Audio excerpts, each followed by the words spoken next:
Welcome to New Officials Training 2020. This is a product of dual thought, experience, and things we wish we knew when we were starting out. Lots of combined years have gone into this presentation, but like many teaching and learning situations that are going on around the country now, it would be better if this was face-to-face, but it's not. Hopefully in years to come, all three of us, Joe Rice, you, the new official, and myself will be able to sit together. But let's get started with the purpose behind all this. We're going to present some basic concepts that are important to your success. We think they are, and I can't imagine anybody would disagree. They're not the only concepts that you're going to need. You're going to have to learn some things on your own by independent study, but they are a good foundation. What you add to this foundation comes from your independent study, association training, and your experience. Take notes or screenshots even. That's perfectly legal. Being able to refer to this information after the session ends should aid you going forward. We're going to begin by talking about what your local association should be doing to help you become an effective on-field official. First, we want them to provide a mentor. We want them to provide assignments consistent with your ability and give you frequent evaluations and feedback. Now, each association has different ways that they train. The problem that you're going to run into with this season is that many of the 7-on-7, thud camps, team camps have been eliminated. So classroom and film is going to be dominant. Hopefully they'll find you a mentor. This can be position related, or it can just be a gentleman or lady that has been doing this much longer than you have. Could be two fossils like Joe and I, but they should find you a mentor. They should provide assignments consistent with your ability. Nothing is a bad feeling than being in a game that is a little bit faster than you can make decisions on. So hopefully they'll provide you an opportunity to grade yourself into this. Provide frequent evaluations and feedback. Incredibly important. You've got to have a little bit of a thick skin because there's going to be mistakes. There are mistakes by veteran officials too.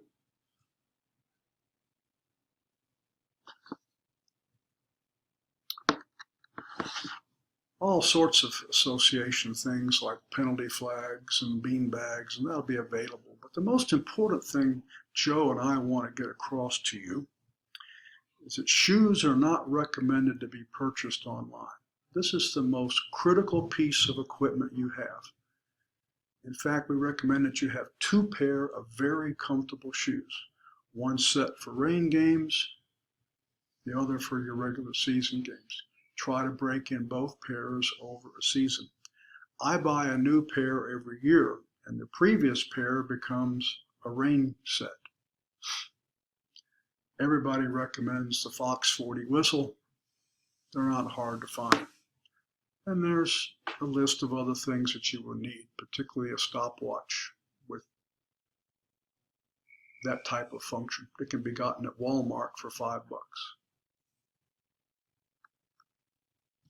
You need to have a reusable game card, a marking pencil. You have to write stuff down. Purchase 2 hats. Nothing looks worse than a sweat ring on a hat. Purchase 2. Keep them clean. 2 shirts. One long, one short. You'll need both as the weather changes. You can purchase 2 short sleeve as well, that way your wife won't have to wash as much. Now, let's talk about some terms to understand.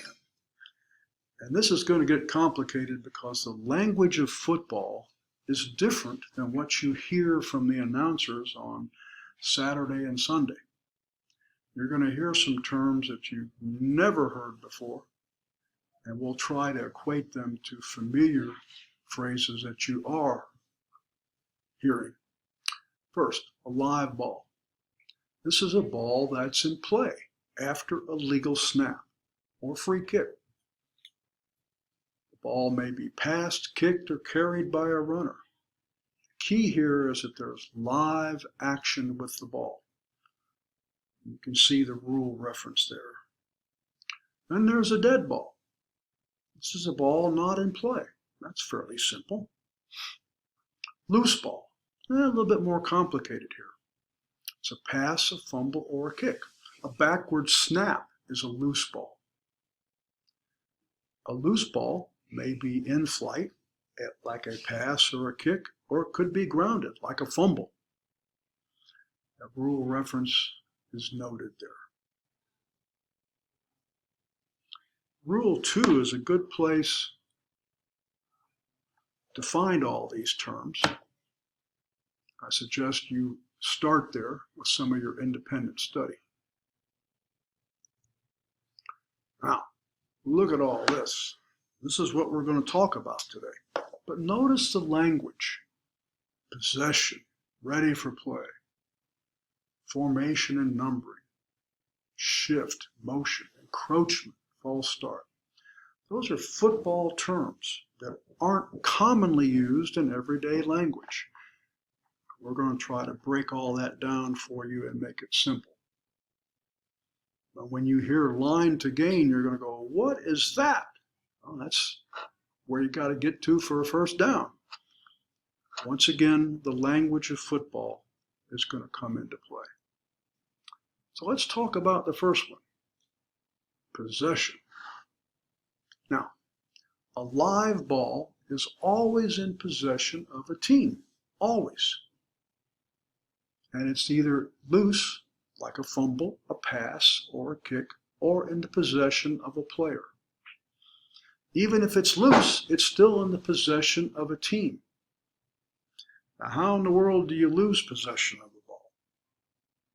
A fumble, you lose possession. The team recovers it, they gain possession. A kick, a punt with a change in possession. You kick it to lose possession, and you receive it to gain possession. An interception. You've thrown it, now you've lost it. Or you don't get a first down. In the rule book, that's called failure to achieve the line to gain. Boy, that sounds wordy, doesn't it? And it is, but it's simply getting to a point where a first down has been made.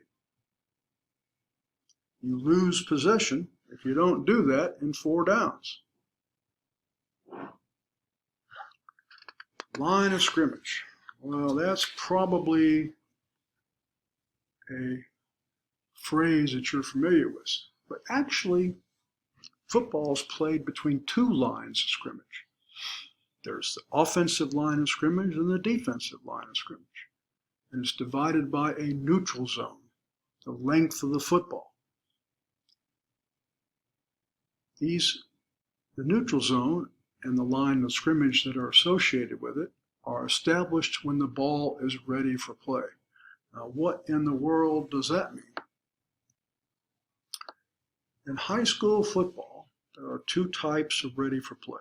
And if you've been watching football for the last few years, most of the ready for plays that you will see involve a whistle and a referee marking it. But that is not the most common one now. The most common one is when the ball is made ready for play, when it's been spotted by an official who has then moved away to his position. This is almost always the umpire. Often the game clock is still running between plays. It stayed in bounds. This type of ready for play generally has a 40-second play clock attached to it. The other type is the one you're most familiar with and visibly seen. Involves some type of official stopping the clock, an injury, a penalty, a timeout, just prior to a try after a score to indicate teams are ready for the kickoff. This is usually signaled by a whistle and arm movement by the referee. Both of these are ready for plays, and they signify establishment of the line of scrimmage and the neutral zone.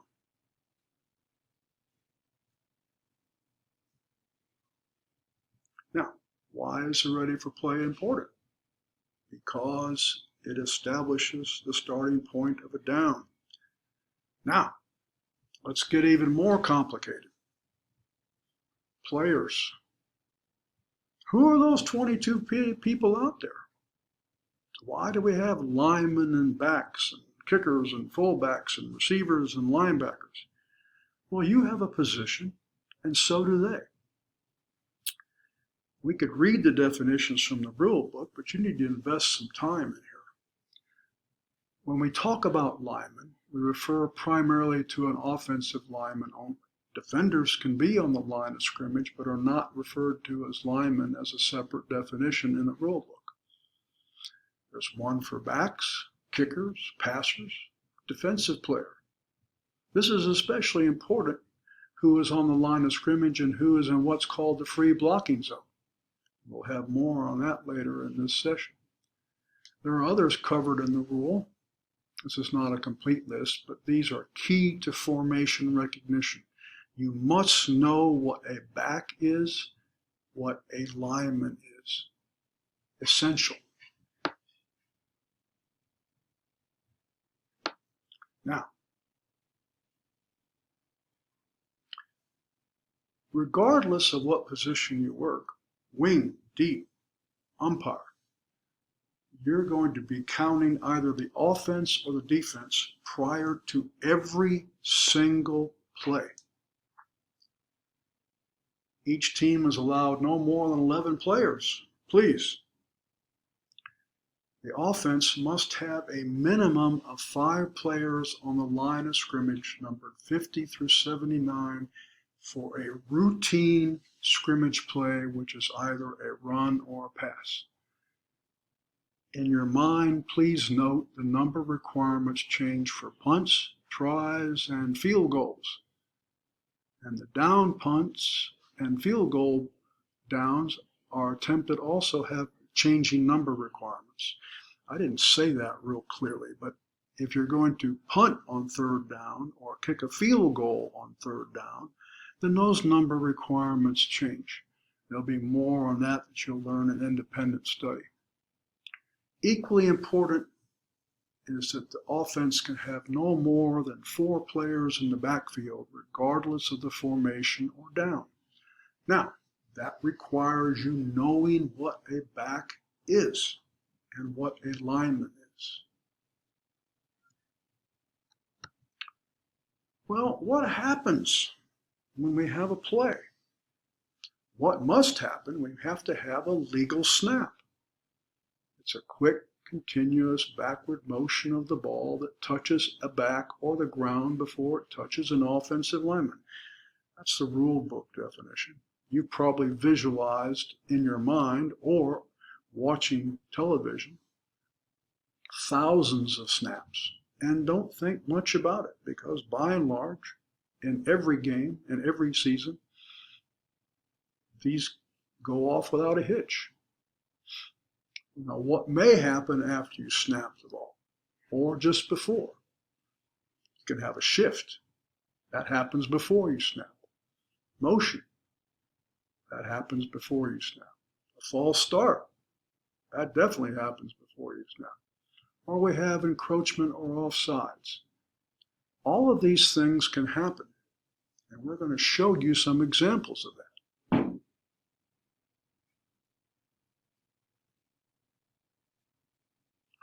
Shift. This involves movement of one or more offensive players to a new position after they're ready for play and before the snap. See how things are coming together? We got to understand they're ready for play, and now we're talking about a shift. There may be several shifts prior to a snap. Even breaking the huddle is a shift. After the last shift, all players must be set for 1 second prior to the snap, or they must be set for 1 second for a player to go in motion.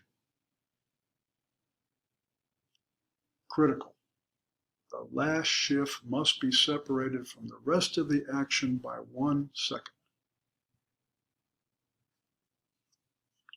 Now, rules allow for one offensive player to be in motion at the snap.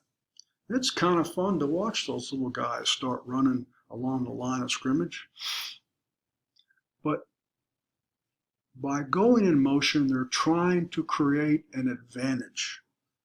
Either put more receivers on one side of the field than a team has defenders, or to get a blocker quickly out on the edge of the formation, or to get a ball carrier.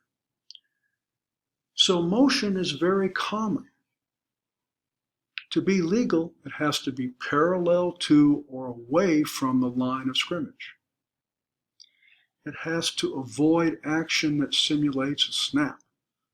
It can't look like the snap had just occurred. That's a false start, and we're going to show you some examples of that. That burden is on the player who starts his motion. He can't be simulating action at the snap. From where the player starts his motion is also important. Is he clearly in the backfield? Or is he on the end of the line or in no man's land? Because if he is, he has to be 5 yards deep at the snap. And we're going to show you some examples of that. So here we are. We're going to look at a legal shift, and illegal shift, illegal and illegal motion, encroachment or offsides to you rookies, and a false start. Okay? These are all film clips. This is a legal shift.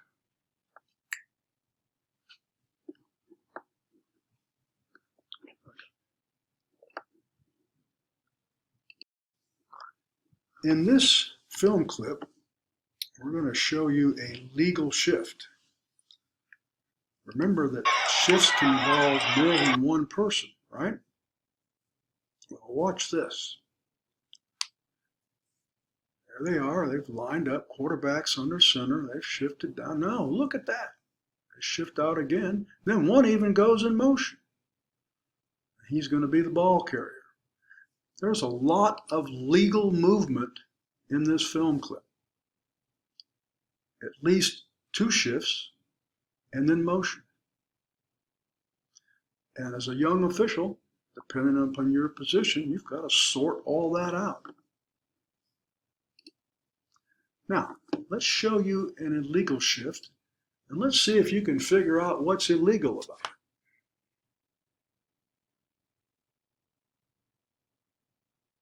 You're right.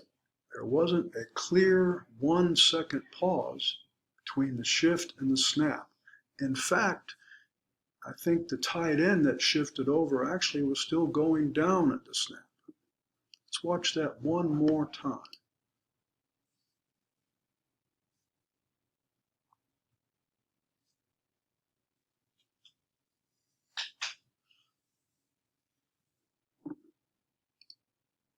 Now, let's look at legal motion. Here we go. One person in motion parallel to or away from the line of scrimmage. And he could become a ball carrier. He certainly could be a blocker. That's an example of legal motion.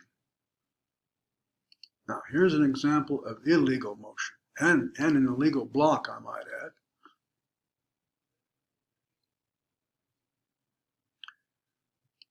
The inside receiver goes towards the line of scrimmage prior to the snap, and he also blocks in the back.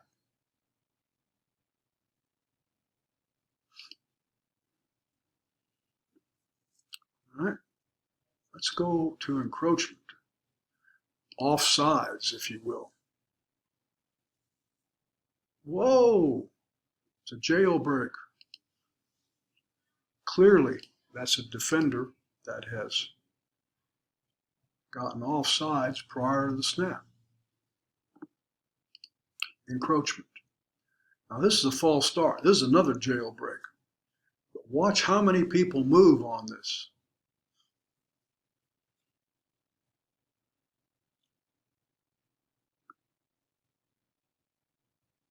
Sometimes it's hard to tell who does what first, offsides or encroachment versus a false start.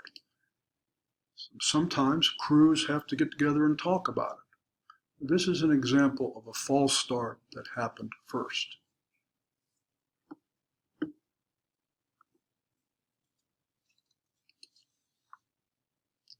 Now, we've established a down is something that happens with a legal snap. And it can be a run or a pass or a kick. But how does a down end? Well, the pass is incomplete.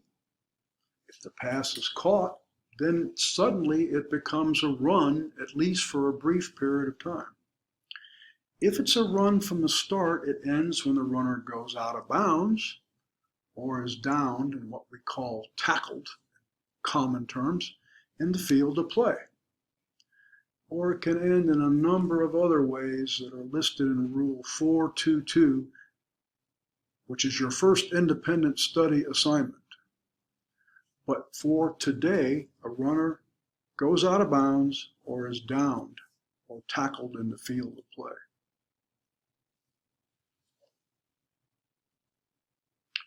Kicks. Kicks involve free kicks, which is a kickoff, and scrimmage kicks, which are punts, field goals, and tries. Tries are actually point after touchdown, as you probably are more familiar with. Kicks may be legal or illegal, and those definitions also are found in Rule 2. We need to make this an independent study assignment and answer the following questions. What is a legal kick? What is an illegal kick? What is the definition of a kicker? When do different types of kicks end? What is first touching of a kick? We could have a whole 45-minute segment on kicking alone. But we need you to begin to get in the idea of independent study. And this is a very good topic for you to start with.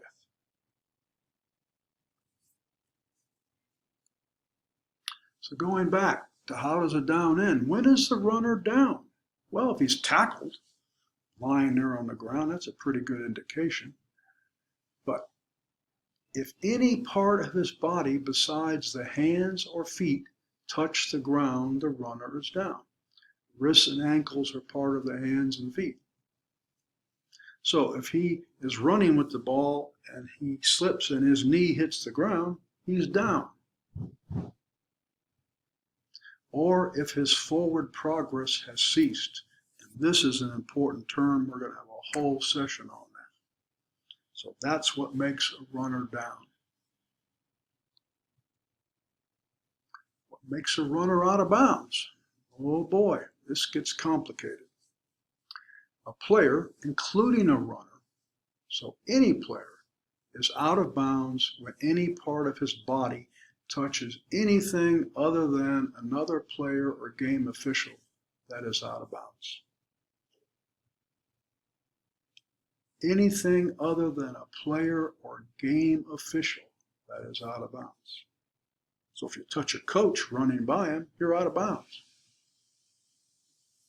If you touch a member of the chain crew running by them, you're out of bounds. But if your teammate's lying out of bounds and you run past him and touch his arm or leg, you have not gone out of bounds. Those are subtle differences. And those are actually things you're going to see. Now, forward progress. Boy, oh boy, this is a big one. Of the things we presented thus far, besides the need for 2 pairs of shoes and 2 shirts, this is an essential officiating skill that you have to apply on every single play. It is the exact spot the the foremost point of the ball is when it becomes dead by rule. So, the foremost point of the ball when the runner goes out of bounds. The foremost point of the ball when the runner is tackled. The foremost point of the ball when his voluntary forward progress is ended. And I think you could probably visualize in your mind a runner that is held up by 2 or 3 tacklers and nobody moves at all. Forward progress is ended. So, a ball carrier's run can end, or the ball can become dead in 4 ways. He's downed, tackled by rule, he steps out of bounds, he fumbles, or his forward progress is stopped. You have got to understand this term. So, what is forward progress on an inbounds play? When the ball carrier's voluntary movement has stopped. He runs into a stack of tacklers and he ain't going nowhere. And the officials come in and blow the whistle. Even though he's not on the ground, his voluntary movement has stopped. Sometimes this is difficult to determine, even for experienced officials.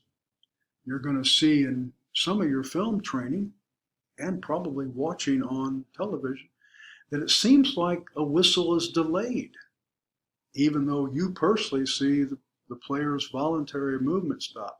The official from a field level may have a different view. On a sideline play, if the runner steps out of bounds, or it is where the foremost point of the ball is when the ball crosses the sideline, not the player, when the ball crosses the sideline. Visualize in your mind a runner who is running towards the sideline and reaches out with the ball from his arm, and then the ball is a good yard from his body. It's where the ball crosses the sideline. How about an airborne ball carrier? Same thing. Player in possession of the ball diving across the sideline. That's the foremost point of the ball as it crosses the vertical plane of the sideline. Lots of words, but I bet you can visualize this in your mind. Now, we've gone from forward progress, which is an essential thing to understand, to now something called the free blocking zone. When Joe Rice and I played, you could block anybody anywhere on the field, below the waist. That's not true, and probably hasn't been true for many years since you've been watching football. I made the assumption that you are probably much younger than Joe and I are, and most of the people on the planet are. So you've got to understand this thing called the free blocking zone. What is its location? What can be done inside the zone legally? And what would be illegal if it was done inside the zone? And who can do all that? This zone is the exclusive location of legal low blocks and blocks in the back on the field.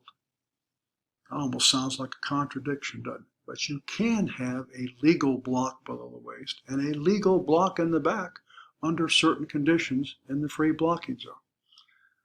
The dimensions of this zone, you have to imagine in your mind, are 4 yards either side of the ball and 3 yards deep in either direction of the ball. In normal offensive line splits, that is the distance between each offensive lineman, this is usually interpreted as tackle to tackle. That may not be the case, particularly in middle school football or in wide splits. In tight splits, this may also include the ends. A player is in the zone if any part of his body is in the zone at the snap. Now, we're going to show you a typical tight split line in the following diagram. Look at that. The hashed lines are the free blocking zone, 3 yards deep from the ball, 4 yards laterally.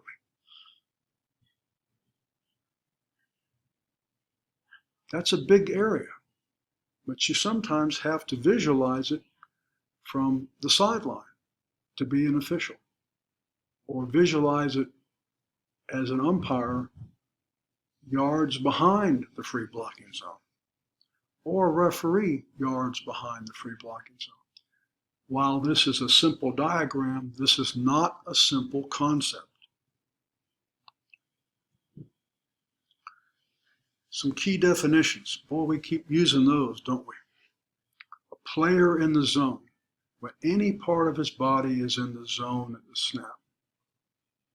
Offensive lineman must meet the previous definition of being on the line of scrimmage that you know about and in the zone.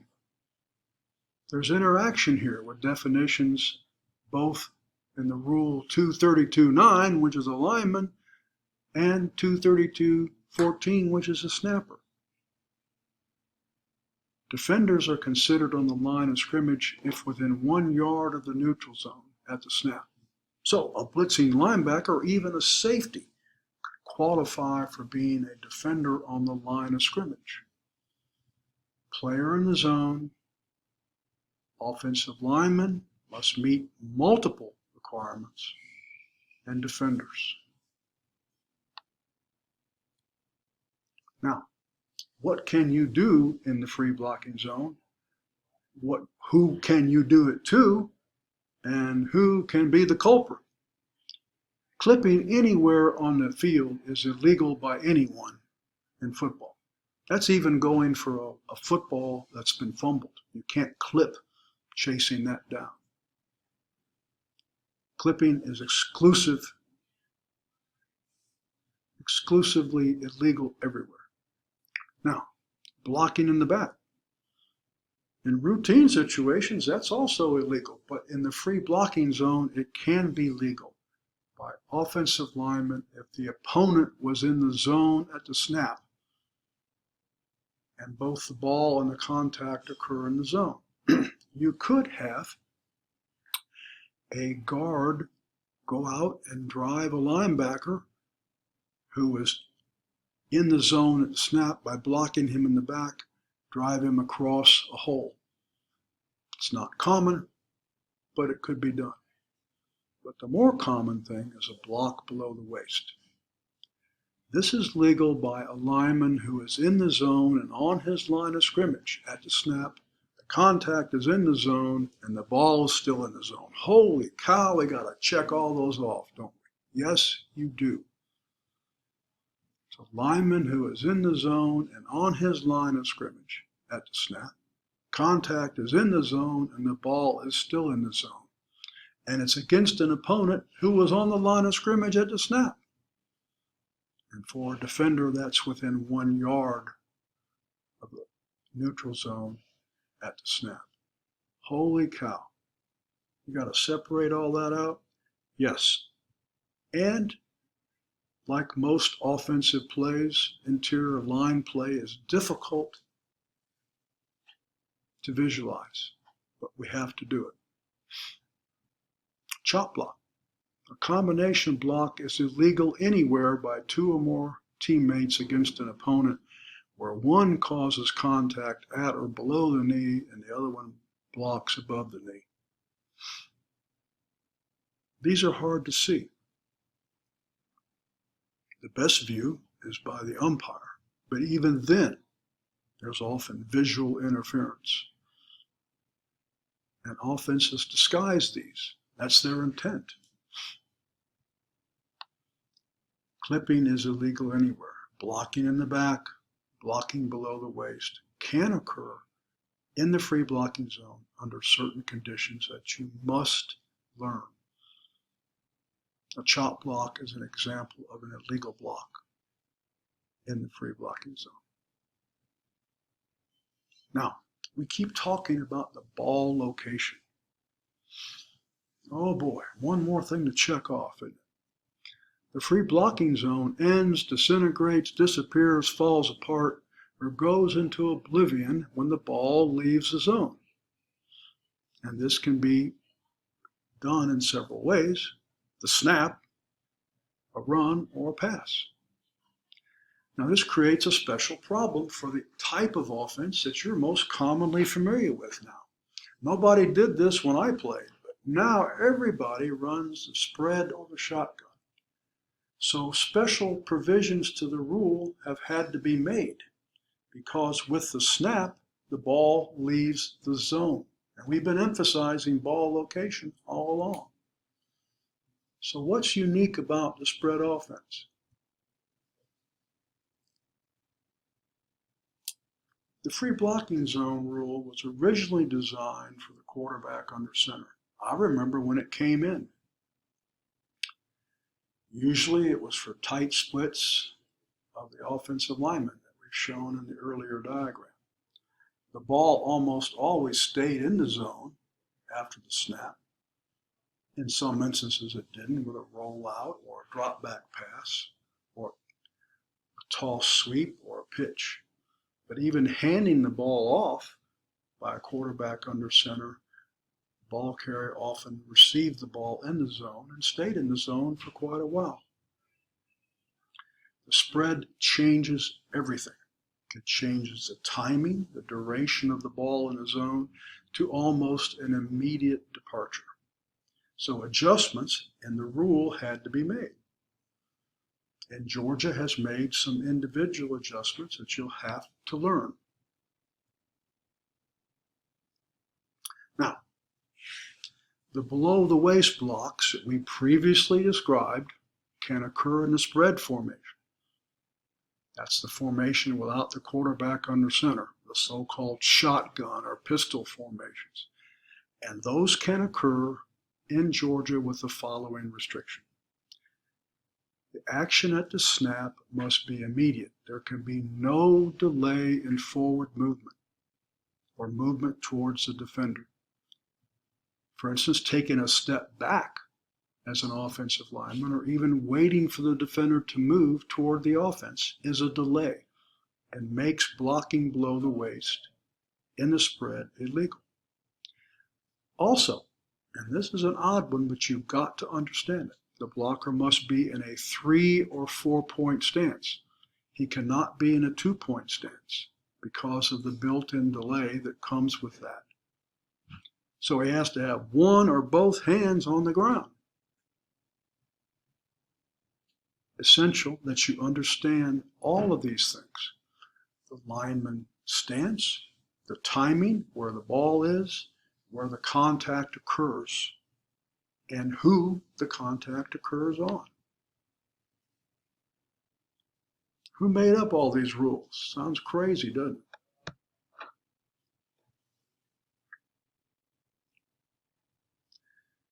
Remember that the action of the snap must be immediate. You can't take a step back and wait for the defender to move. The blocker must be in a special stance. 3 or 4 points. Note the importance here of the stance and the restrictions.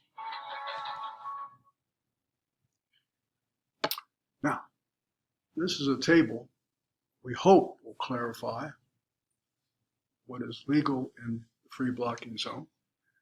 Notice on the left-hand side, players who may block low in the zone, players who may block in the back in the zone. And who they may do that to is in the right-hand column. Players who may be blocked low in the zone and players who may be blocked in the back in the zone. I suggest you screenshot that. It would be helpful for future reference. Now, we have talked and talked and talked about terms and language, and we've also talked about individual study. Bathroom reading if you want, bedtime reading. But individual study is essential to officials at every level of experience. Rule 2 in the football rule book is critical, and it's a good start. It involves the glossary of terms, the language of football that you've got to become familiar with. You will be provided electronically a GHSA mechanics manual. Now, in high school football, we work under 4-man crews, rarely 5-man crews, 6- and 7-man crews. Most young officials start as a member of a 4-man crew, or perhaps, depending upon where you are, a 5-man crew. You need to familiarize yourself with the mechanics, the movement of where you need to be on certain plays. In the mechanics manual, you will find a pre-snap checklist of things you have to do. And then we've just provided you a whole host of things you've got to watch for during the down. And then your mechanics manual will describe what to do after the down is over. It is essential that you get this copy. There is a plethora of YouTube videos on working the wing and the umpire position and general football fundamentals.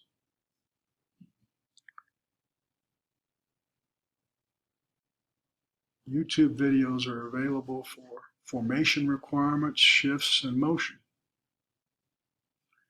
We especially recommend one that I'll list at the end of this presentation by the Southern Virginia Football Officials Association. It is the best guide to young officials that I have seen. That's a video. We have a GHSA training website. It's listed right here. It's a .com. Makes us important. There's a GHSA white book, which is kind of complicated, but it describes things like overtime and other things for officials.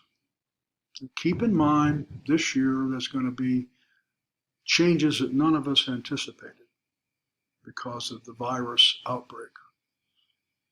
How the pregame changes, how we dress, where we dress.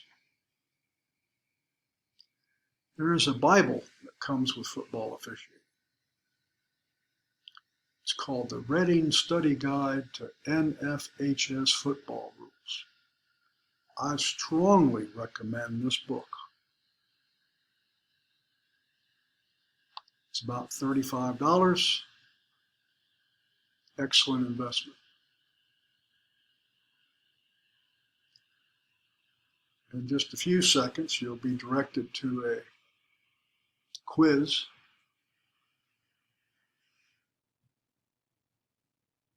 You'll do well. You might wish to take notes. It's just another learning opportunity.